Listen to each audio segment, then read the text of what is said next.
Voici le 13h de ce mardi 20 janvier 2026 et c'est en direct sur la télévision togolaise.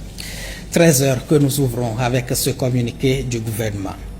En date du 12 janvier 2026, les autorités compétentes togolaises ont reçu une demande d'extradition formulée par les autorités judiciaires de la République du Burkina Faso visant M.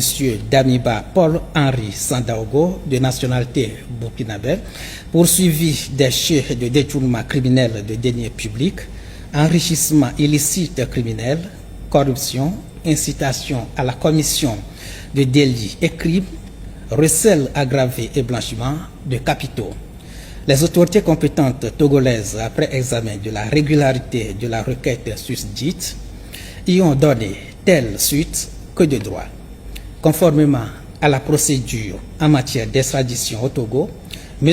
Damiba Paul-Henri Sandaogo a été interpellé le 16 janvier 2026 en exécution du mandat d'arrêt qui faisait corps avec la demande d'extradition reçue puis écrouée.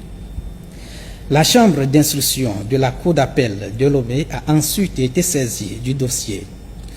À l'issue de son audience publique tenue le 16 janvier 2026, cette juridiction a donné un avis favorable à la requête ainsi introduite sur le fondement de l'offre de réciprocité des autorités burkinabées, des instruments internationaux auxquels le Togo est partie et des garanties offertes par ces autorités quant au respect de l'intégrité physique et de la dignité de M. Damiba Paul-Henri Sandaogo, de ses droits au cours de la procédure, notamment celui d'un procès équitable et l'absence de la peine de mort.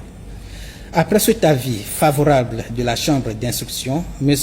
Damiba Paul-Henri Sandaogo a été remis aux autorités de la République du Burkina Faso le 17 janvier 2026. Fait à Lomé le 19 janvier 2026 pour le gouvernement, le garde des Sceaux, ministre de la Justice et des Droits humains.